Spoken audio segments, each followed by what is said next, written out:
Remakers Mark, episode 58, Do the Right Thing.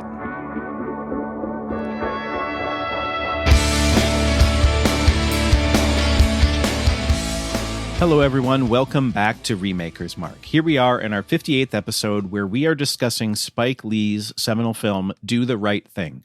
With me as always are Andy Wicks. Andy, what are your favorite chain-based and non-chain-based pizzas? Once again, I'm well. Thank you for not asking. And hey, Andy. Yes, Kyle. Nothing. Go ahead. I love you. I love you right back.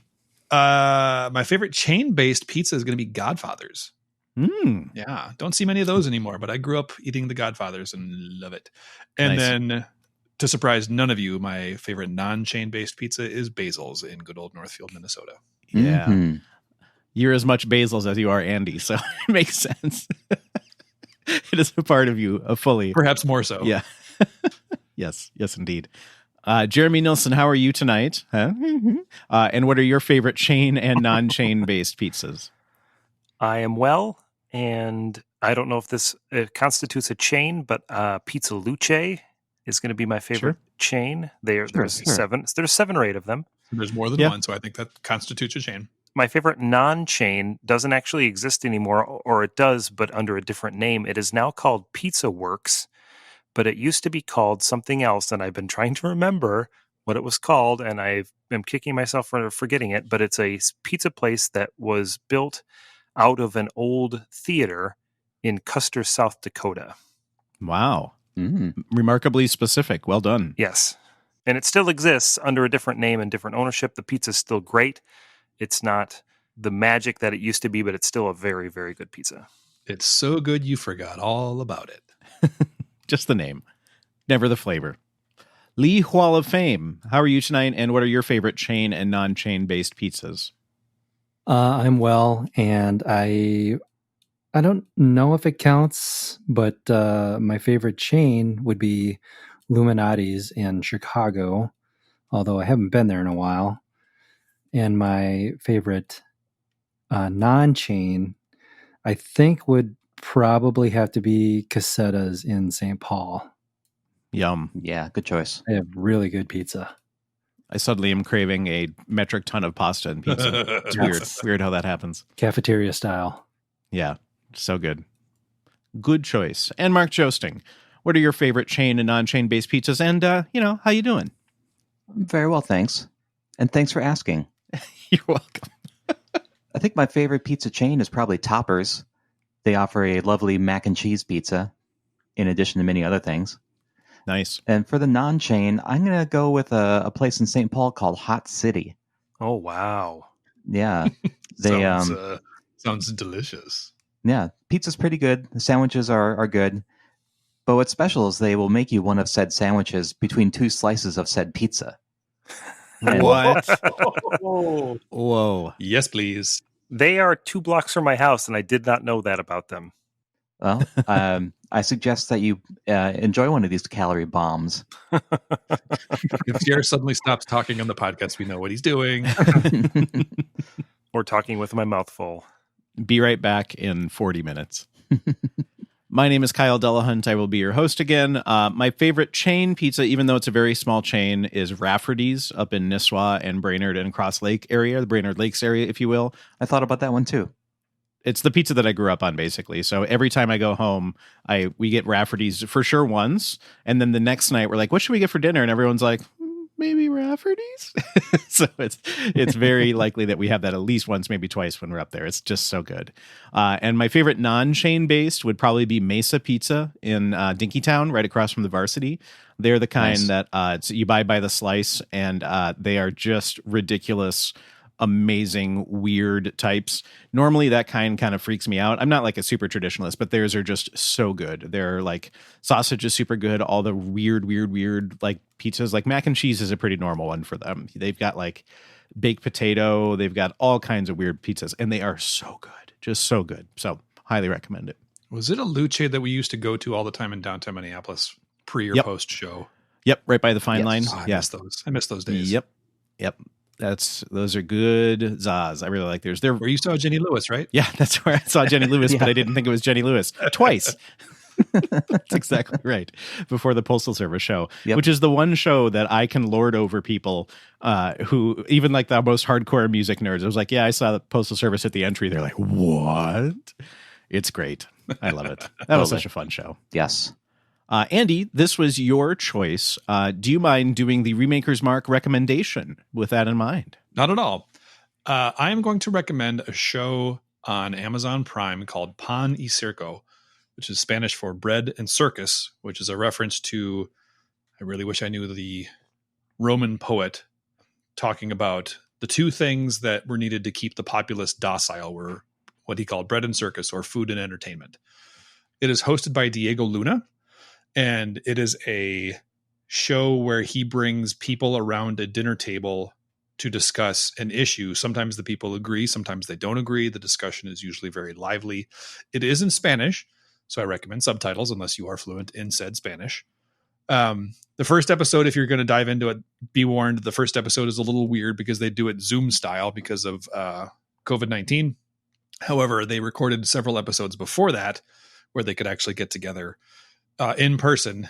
And it's a really interesting concept. I like it. It's also, I think if you're a fan of Anthony Bourdain, Parts Unknown, that kind of thing, I think you'll like this show.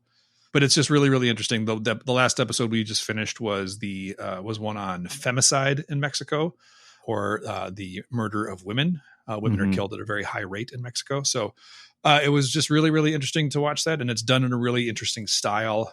So I really enjoyed it. I recommend, if you have access to Amazon Prime Video, to check out Pan y Circo. Cool. I have never heard of that, so I'm really excited about that.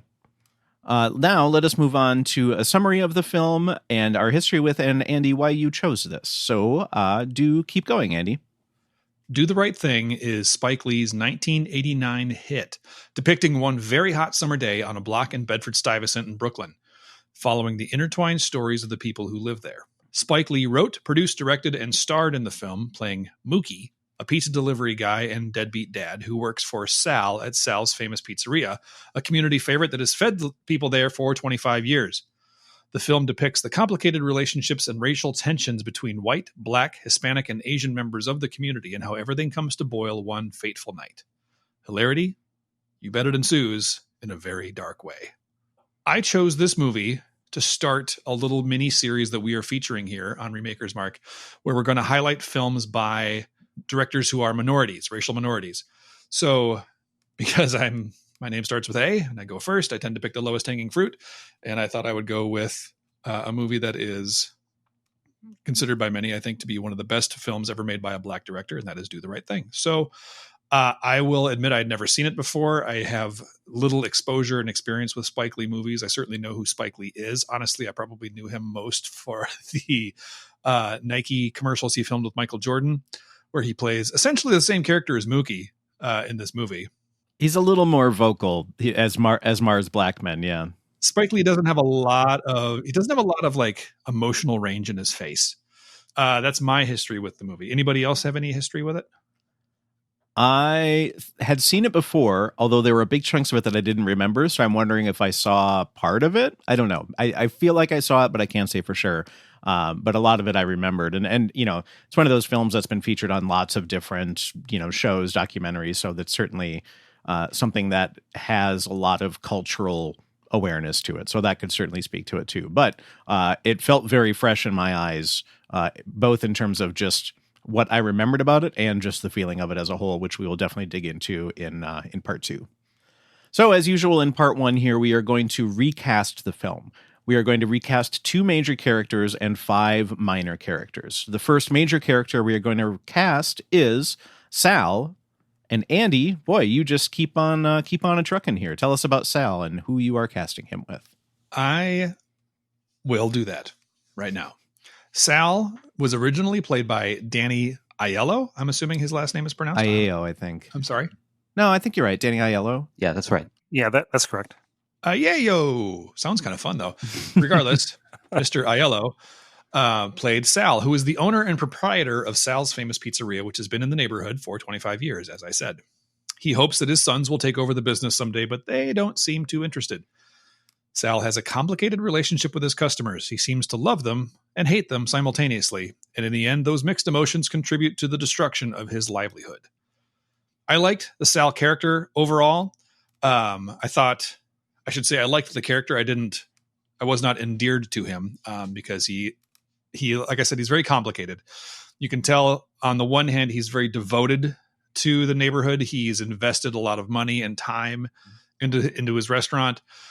But the undertone that kind of comes through it is like he and his sons are some of the only white people on the block. And therein kind of lies some of the tension in the movie. You get a sense from some of the conversations that he has with his sons that the neighborhood has changed in the 25 years that he's been there, but he has kind of remained stalwart. And he talks about how he's fed these people, he's watched them grow old, but at the same time, he doesn't seem to like some of the younger ones. In an interesting twist, I think, maybe not, but I'm going to go with it. I chose John Turturro to play Sal. Oh, very nice. I was very close to doing the same thing. Yeah, I considered it, but I did not go there. For those who have not seen the movie, John Turturro plays one of the sons of Sal in the original. Yeah, so it's a little bit of a callback. It's a lot of bit of a callback, actually. But I love John Turturro as an actor, and I think that you can almost kind of see Sal, if you imagine Sal as a younger man, say the age of Pino, that he may have had similar feelings and been, this kind of restless guy wanting to make his own mark on the world.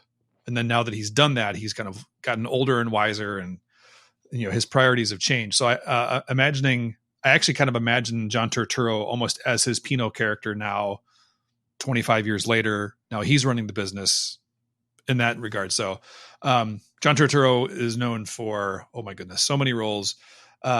My personal favorites of his are his role as the Jesus in The Big Lebowski, but also in the movie The Good Shepherd. I forget his character's name, but he plays a character who is essentially an assistant to Matt Damon, and he is an interesting character in that one.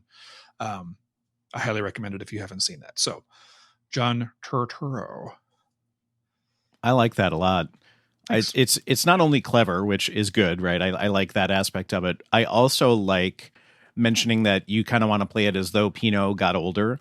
And to me, one of the things that I struggled with a little bit was Sal at his quietest and Sal at his loudest. You know what I mean? Like those two felt a little bit disparate in the movie. Like there's a big gap between those. Yeah, there's a big gap. Yep. And I feel like Turturro, even like the way you described it, thinking of Pino then versus now, that stuff is still boiling underneath. Like no matter what therapy or whatever you do, that's still there in some way, shape, or form. It's just waiting for something to bring it out. And I feel like that could explain that big of a jump. And maybe that was the case for Sal too. I don't know. But that I think could really, really work for me. All right. Lee, let us move on to you and your pick for Sal. Well, I like Sal too. I think he's generally a good character. He just displays some ugliness when he's pushed to the brink. So I wanted an actor of Italian descent who has a bit of charisma and is a little older. I see Sal as someone who's working there because he wants to work there, not because he feels he has to.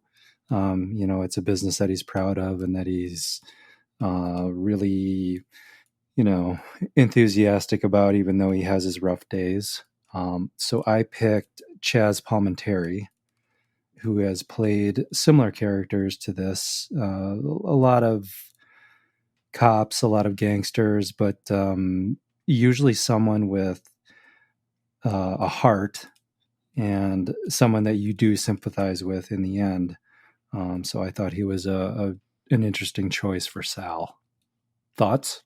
Lee, Chaz Palminteri was my choice until about 3 minutes ago. So for Inside Baseball in Remakers, Mark, I put together all of the kind of the character lists so that I know it and I put it together, but nobody else can see it. So Kyle's lying every time he seems surprised when a character is revealed. Exactly. So now the cake is a lie in Portal terms. So I knew earlier in the day that Lee had chosen Chaz Palminteri as well. I had already picked it. I was like, that's fine. I think it's a great choice. And then I was like, you know what? There was one that I was so close to picking, so I'm going to do that. So I think your pick is great because it was mine too until like 4 minutes ago or whatever. So that's really, really good. I do like that one very much. I think it's a great pick. It's been a while since we've doubled up on our picks, I think. I know. It's true. I wouldn't be surprised if today was the day that we did. I was very close. Chaz was on my top 5 list too for a little while. Oh, okay. Yeah, I think we might have more double ups as the episode goes on. Possibly. But well, now I really need to hear Kyle's, so go ahead. All right, you got it. So for all the reasons why everybody picked Turturro and Chaz, I went with Joe Pantoliano. Joey Pants, if you will. Joey Pants. So you would know him from lots of movies. The two probably that you would know him best are from The Matrix, where he plays the turncoat in the ship, as well as Memento, who he's very, very good in that role, kind of at a semi-villainish when everybody's kind of villain in that movie. He is very Italian, hence the name Pantoliano, and he can be both big and small. One of the things I really appreciated about Aiello's performance in the original was just how gentle he could be. I believed it when he was like really sweet on Mookie's sister. You know what I mean? Like there definitely felt like there was a history there of some sort, but I could see the sweetness part of it. It was harder for me to see the big part of that role or the anger part of that role, but I really wanted to have somebody that could do that. And that's ultimately the reason why I first went with Palminteri over Pantoliano. But I think that Pants could do it. I think Joey Pants could do it just fine. So Joey I Pants think he could would do anything. Yeah, it's true. It's true. So Joey Pants is my guy. Now, would you have bald Joey Pants or mullet Joey Pants? I think I'd go bald Joey Pants. Yeah, I think so. Well, I mean, it's because bald works in any decade. If we remake it in the same era, mullet would still work just fine there too. That's fair. That's fair. We'll see. I'd let Joey Pants decide. That's a decision that Joey Pants makes for himself. He has it written in every contract. He gets to decide. Exactly. Jer, on to you. Yeah, I wanted a lot of the same things. I wanted somebody that you would believe cared about his business, cared about this community enough to stick it out and stay here. But somebody that was becoming more and more world weary as time goes on, and you start to see these frayed edges around him. And so I wanted somebody similarly to what Kyle said, when that sort of turn happens and it just everything becomes too much, that the switch flips and things go bad, but also that those soft, quiet, tender moments are also believable. And I went with Jon Favreau. Oh, I considered him too. Not only do I think that he has the personality for this, but also just the big physical presence, I think, would lend a certain additional intimidation or effect when the end finally gets there, and it's this bit of a James Gandolfini effect, if you will. Yeah, exactly. And I would have totally picked James Gandolfini were he still with us. I think any of us would. I certainly would have. Yeah. Jon Favreau, you would probably most recently know him as a director of many wonderful things like The Mandalorian. He's also been in a lot of the Marvel movies as Happy, but you can also go all the way back to The Sopranos and Entourage and a lot of things where he was playing gangsters and playing typical sort of Italian American characters. And so I think that he would play the high and the low really well. He is a very soft, cuddly guy, but he also can kind of spin out of control pretty quickly. Jared, have you seen the movie Chef? Yes, actually I have. That's a great movie. Yeah, I feel like that's a good kind of landing point for that, where you have like him trying to be sweet to his kid that he's road tripping with, but then like at the same time he's the guy that, just like went off at the restaurant critic in the restaurant or whatever. Like yeah. So I feel like that's a good like kind of range with that in mind. I think that's right on. Yeah, for sure. And that leaves us with Mark with our fifth and final replacement for Danny Aiello as Sal. Well, I was after many of the same things that you guys were, which it sounds like include being an Italian American and being from New York. And I found one of those guys too. I'm intrigued by this one. I picked Scott Baio. Ooh, comeback role. That's very, very intriguing. Yes, and we know him, of course, from Happy Days and Charles in Charge back in the 80s, but more recently from Arrested Development, where he plays Bob Blah Blah of Bob Blah Blah's Law Blog fame. It's a great role. I am pandemic going through Arrested Development right now, and I haven't gotten to his part yet, but oh man, what a great bizarre character. Indeed. Mark, I strongly considered Tony Danza in the same sort of Tarantino resurgence kind of thing, where they're just like back from the creative dead. I don't know. Maybe Tony Danza has been doing some stuff, but it's not in my radar, which is fine. Whatever. But yeah, I kind of had that same idea of like, who that's been around could come back. I thought that could be fun. Yeah, it could be fun. That's what I thought too. Awesome. So for the role of Sal, originally played by Danny Aioli, Andy went with John Turturro. Lee went with Chaz Palminteri. I almost went with Chaz Palminteri and decided to go to Joey Pants instead. Jer went with Jon Favreau, and Mark went with Scott Baio. Up next for the majors is the role of Mookie, originally played by Spike Lee. Mookie is just trying to get by. Maybe his priorities aren't exactly where they should be, especially with regards to his girlfriend and baby, but he's just trying to, do the right thing, whether that's diffusing situations or tossing garbage cans through windows. This is a very interesting character and performance. So Spike Lee is the director of the movie, so he cast himself. Say what you will about that. There's lots that could be said about it. I thought it was really interesting, and one of the things that I kind of wanted the most was somebody that didn't seem to be a very good actor at face value, but is actually really good. The more I think about Spike Lee's performance, the more I like it, which I feel like is kind of contrary to what most people think about his acting. It's not impressive. It doesn't have any range, but it's like perfect for what Mookie is. So I don't know if I'm just retroactively writing that for him, but I found it fascinating and I really enjoyed it. The person that I thought could do a good job in filling those shoes is someone that has done that in very interesting ways of late, and that is Lakeith Stanfield. I feel like I've picked him before. I can't remember for what. You would know him from Sorry to Bother You, which is a very, very bonkers, weird satire film. That's the one where he goes to work in a call center and he learns how to use his white voice and becomes super successful. You may also know him from Get Out, where he is hanging out in the area where the parents live. You would also know him from Knives Out, if you've seen that. He's one of the three detectives that are there. So he is incredible. He has incredible range, but I love the way he almost has the same facial expression all the time, but it never feels like he's boring. It's very interesting and very unique, and I really feel like he would do a good job with that. I like him. And I really liked his character in Knives Out. I really enjoyed that movie a lot. And he has one of my favorite lines in it. He's like, "That's one of the stupidest car chases we've ever done," or something. Or, yeah. I don't know.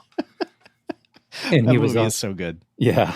Incredible. And he was also some sort of agent in The Girl in the Spider's Web.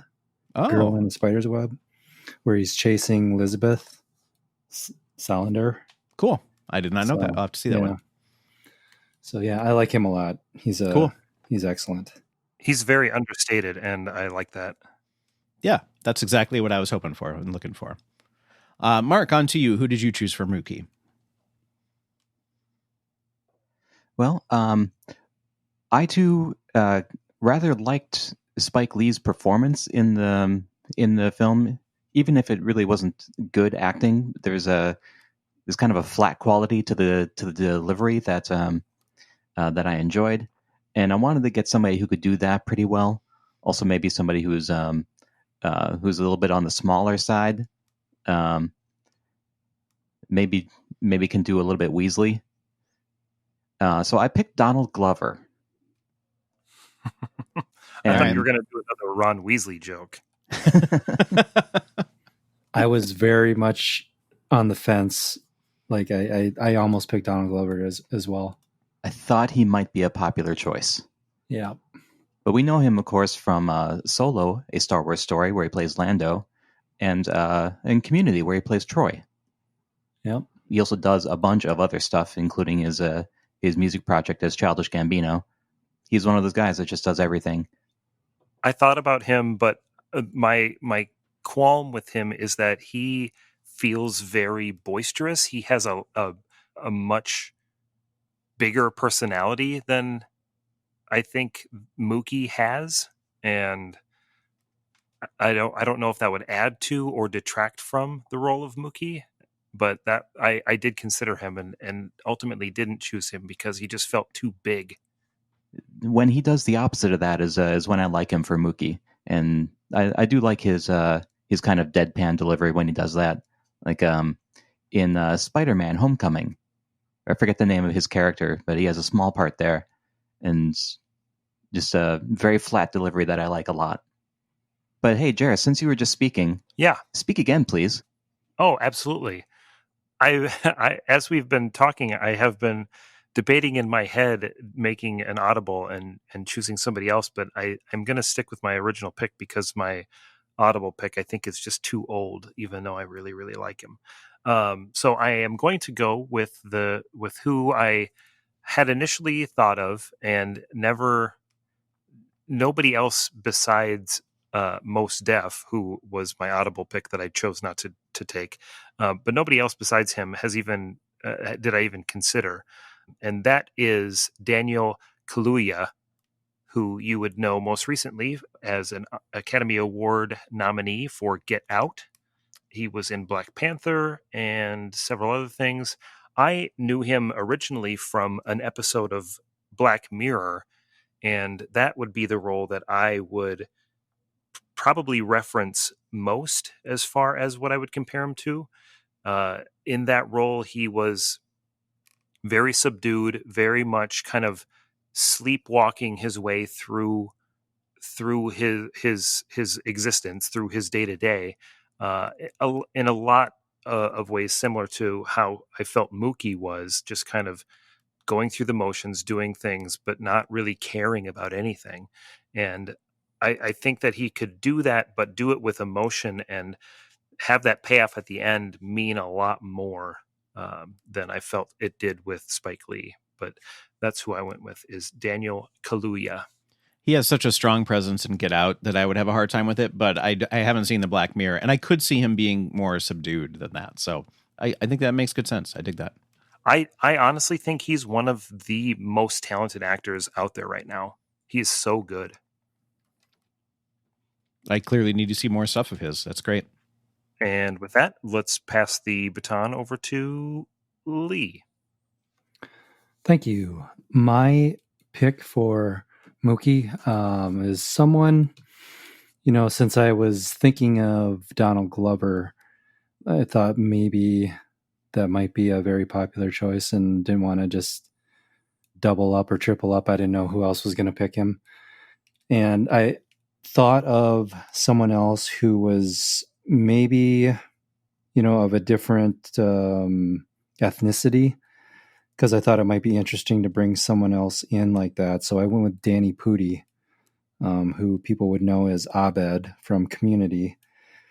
And it might seem like kind of an odd choice for this role, but if you watch the run of Community, the series, Abed is a really complicated character, and Danny Pudi plays him very differently in a lot of episodes. So I think that it would be interesting to see him in this role, because I think the movie itself is told from Mookie's point of view, and it would be in a lot of episodes of Community are told from Abed's point of view. So I think it would be interesting to see if he would act as sort of like the audience surrogate in this role and how he would pull that off. I would be very curious to see that happen. I think that it would be a much different, not better or worse, but a very different take on the race tones of the movie. And that is a very curious proposition as far as the story and how it unfolds. Yeah, I think it would be especially interesting to see him actually get involved in the end, by inciting a riot. Because that was a shock to me when that happened. I did not imagine that Mookie would do something like that, but it just made that character more complicated. That's kind of what I was thinking with Danny Pudi. I think it would be an interesting role for him. Cool. Yeah. But let's move on to Andy. I also picked Donald Glover. Yay. Cut to the chase. Yay us, Mark. I agree that Donald Glover, in most of the roles that you picture him, he is very buoyant, exuberant. And I love that about the guy. But Mookie most definitely is not. I will fall on the side of the fence of I did not like Spike Lee's portrayal of Mookie. I found it boring and unbelievable. And I would love to see some different energy there. I want to reference a little bit. I want to reference Donald Glover's role in the Guava Island film. If anyone ever saw that, it was the one that he did with Rihanna. It's kind of almost like a long form music video where he kind of plays this. There's a Mookie character element to it because he's one of those characters that everyone in the island, everyone in the village seems to know him. And I got the feeling from watching this movie that everyone knows Mookie. Everyone has an opinion of Mookie, whether it's good or bad, but everyone knows him. And similarly, his character in Guava Island, his character's name is Denny, that I got that vibe. But that character is also a very positive, optimist character, and I don't think Mookie should be that. Unless you wanted to go with the vibe where he's almost such an optimist to the point of kind of ignoring his troubles, like his girlfriend and child, perhaps. But I also, if you wanted to take some of the darkness from his, like, This Is America video as Childish Gambino, where it gets pretty dark pretty fast, that I think he could very easily do this. Or you just make him a little flatter, make him a little more like his character in Community sometimes, because Troy had that kind of staring through you look more than once. So it's going to be a mix of some things that he's done, but I love him as an actor, as a performer. And I think he would make this role much more believable to me as someone who has lived in this neighborhood and has, at least, he just shows some emotion. That's just one thing I didn't like about the performance, was that Mookie showed no emotion regardless of what was going on around him. And then when he flipped at the scene, when he threw the garbage can through the window, I just like, what's going on? I don't understand this. So anyway, Donald Glover. Way to go, Mark. High five. Good job. High five. All right, so for the role of Mookie, originally played by Spike Lee, I went with Lakeith Stanfield. Mark and Andy went with Donald Glover. Jer went with Daniel Kaluuya, and Lee went with Danny Pudi.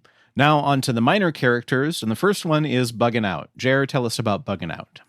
Buggin' Out is the excitable friend of Mookie, enjoyer of extra cheese on his pizza, fresh sneakers, and racial justice. He questions why Sal only has Italian Americans on his pizzeria wall of fame, and his attempt to organize a boycott with Radio Raheem and Smiley is the final spark that ignites the neighborhood into violence and chaos. Buggin' Out was originally played by Giancarlo Esposito in a manic performance. He is the most appropriately titled character in the film. That's true. Mm-hmm. Although Radio Raheem is pretty much on target. I still say Buggin' Out is more appropriately named. Yeah, the character and the way that Giancarlo Esposito played him has such a peculiar energy to him. It's not frantic, and it's really hard to nail down what it was about him, but it was a very specific, peculiar type of energy. And I liked it. I really liked how he did it. I don't have any idea how I would recapture that in a different performance, but I did want somebody who I thought had a peculiar type of energy, and it would probably be a different energy, but a very peculiar type of energy. So I chose Donald Glover. He's going to be everywhere in this movie. And I've been racking my brain trying to punt and figure out somebody else, so we didn't pick him 3 different times, and I just can't come up with somebody else who I thought could do it better. Honestly, he would be great at it. Yeah, I think because so. I think everything that we just said about how buoyant and energetic he is exactly what Bugging Out needs. Yeah. I wonder if Bugging Out, if Giancarlo Esposito played him as a counterpoint to Mookie's flatness. Yeah. You know, I don't know, just an idea. Yeah. Because it was over the top in my opinion. And it was like, as much as I didn't like Mookie's performance, I didn't really like this either, because I felt like they were both too far in the extreme to be believable. Well, and I don't know if this is me not understanding the culture of New York in this time period and that neighborhood type of culture, but it felt like there was a lot of performances that were almost caricatures of types of people. Like I think I would agree with that. Like Rosie Perez to a point, and Martin Lawrence was playing just an odd character, and I didn't get it. And I don't know if that's just because I wasn't exposed to that when it was around, because I was in Florida, and so in the late 80s and 90s, I was in high school in Florida, and I was surrounded by other types of ethnic groups, Hispanics and Puerto Ricans and things like that. And so I had other types of racial differences that were causing conflict in my school that wasn't this. So I don't know if this was Spike Lee trying to sort of exaggerate everything to almost a comical degree, or if this was just something I just didn't get. I just took it as it is what it is. You know what I mean? Like I didn't try to question anything, rather just let it kind of wash over me. And the more that I didn't think about it, the better everything was. And not in a way that it's like, if you don't think about it like a popcorn movie, like don't engage your brain. It wasn't like that. I engaged my brain a lot, but I didn't second guess it. And with that, it just was what it was. And then I could just take it as the whole thing, not as an individual character kind of piece, if you will. Yeah. And I'm sure we'll get into a lot more of that in the other episode, but yeah, it was just an interesting thing to think about with some of these characters, especially somebody like Bugging Out. But let's move on and get to Lee and Pino. Pino, originally played by John Turturro, is the angry, racist son of Sal. He hates all minorities unless they're famous, but at least he loves his family, probably. I thought this character was fairly irredeemable. He was just very one-dimensional and angry, not super complicated, just didn't seem to get along with anybody. But served a purpose, added texture to a lot of scenes, and he was a very desperate character. Yeah, added a very real complication both to his family and then to the neighborhood. I thought it would be interesting to have Jason Schwartzman play this role and Interesting. see just how angry he can get. And at first glance, I would say 3 angry is about all he could get. I bet he's like a honey badger, though. Yeah. You just don't see him coming, and all of a sudden he's just going to go crazy on you. I feel like it would be more seething and more like scheming almost. You know what I mean? Like the feelings of, or the threats of like not wanting to do this anymore would land a lot harder. And him kind of going behind Sal's back with Pino and trying to kind of keep him aligned with his, white supremacist values, essentially. That I feel like it wouldn't have the same intense energy, but it would have as much, I guess, in just like that seething, if you will. I think he'd be more menacing than John Turturro was. I got the impression that John Turturro was trying to be like, that John Turturro's performance of Pino was that Pino was trying to be menacing and not really succeeding. Yeah. I was always waiting for Pino to do something awful. Yeah. And there was that constant threat of he's just gonna do something bad. Not like, well, I guess maybe shoot a guy, but there was always sort of that tension of he's right there at the precipice, and he could just easily do something bad. And I appreciated that tension because it made me uncomfortable the whole time. Yep, me too. Same here. Yeah, I expected him to maybe be the source of whatever tragedy was building. I think it's definitely a surprise when it wasn't. You were expecting him to be on the other end of whatever happens. And I think it was an interesting choice to have it happen the way that it did, though in line with, what people of color see all the time and saw all the time back then too, So, I mean, that part lines up. But as a viewer, you're waiting for something to happen and him to be the cause of it for sure. Mm-hmm. But let's move on to Andy, who has something to say about Radio Raheem. We're going to talk about Radio Raheem, who was originally played by a very baby-faced Bill Nunn. Radio Raheem walks around the block carrying a gigantic boombox that apparently plays one Public Enemy song on repeat. It is unclear what Raheem does to afford his stereo and the 20 D-size batteries that it takes to run the thing. He seems angry at the world and is willing to go along with Bug-N-Out's planned boycott of Sal's, and his unwillingness to turn down his stereo leads to some tragic consequences. Again, Radio Raheem is a very important character in that he is the thing that many things happen to that are very important, but as a character, otherwise he doesn't have a lot going. Like there's not a lot to him in that one. And I didn't like how baby-faced Bill Nunn looked in this role. I got the impression, and I honestly don't know how big Bill Nunn is, but I got the impression that Radio Raheem was supposed to be a big guy, like physically large. So I wanted that to be a part of this new casting. And I wanted someone who just looked a little more menacing than Bill Nunn did. So I chose Stephen Hill. I'll pause while you look him up.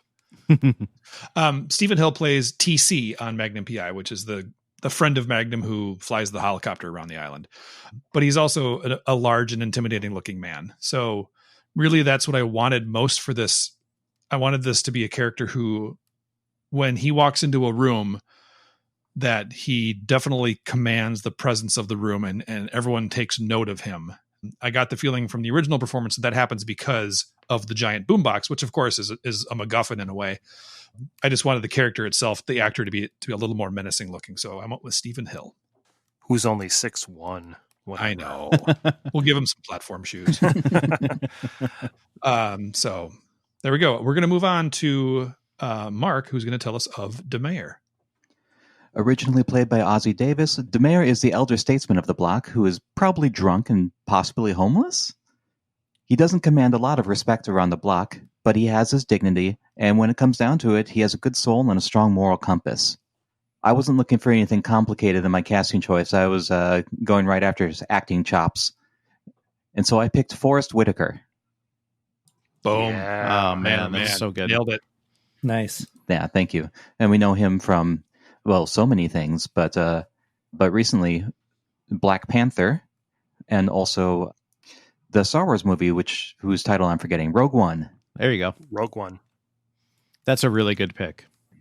He played the same character in the animated show Rebels that he did in Rogue One. Yep. Oh, yeah. Yeah. For my money, Ozzie Davis was the best cast person in this movie. Oh, bar none. Yeah. Yep. Oh, yeah. Yep. He was the best part of this movie. Yeah, agreed. Mm-hmm. So wonderful. Really good. I think it's a great pick, Mark, and I think you're just going to win that one. Yeah. Well, thank you. I say that knowing that I still have to go. And I agree with that. Had I been familiar with this movie prior to picking the characters, I probably would have picked him to recast. That's a good character. Yeah. Well, Kyle, speaking of you. Hi. So I will be recasting Tina, originally played by Rosie Perez. Tina is Mookie's girlfriend and the mother of his son. She has opinions about Mookie and his commitment to them, and she's willing to voice them with a voice that, shall we say, cuts through the noise in addition to eardrums across the land. Rosie Perez is Rosie Perez. She is an entire world in and of herself. She just is who she is. Like, she's one of those things where it's like, you know what you're getting when you get Rosie Perez. It's like the Harvey Keitel syndrome, right? But I thought it was actually pretty okay. Like, it, admittedly, yes, the voice is a lot, but I actually liked her performance quite a bit. It wasn't given a lot of time. It wasn't given a lot of motivation. You know, it was not, definitely a second tier character, but I thought she did fine. I decided to go with Victoria Justice. This mostly made me realize that I know very few young-ish Latina actresses. You know, I really had to do a lot of searching. This person has done some kind of like ABC Family work and some Disney Channel work, and I feel like this would be that, you know, Selena Gomez doing Spring Breakers kind of thing, where it's like taking that leap into, you know, a big leap into a grown-up project and being that person in there. So there's really nothing else. I know nothing about her. I know nothing about what she has done. I just thought that she would be a good fit for that. So that's it. Victoria Justice. She has a Puerto Rican mother, so there's that. Yeah. I mean, it's, you know, I wanted to stay true to that.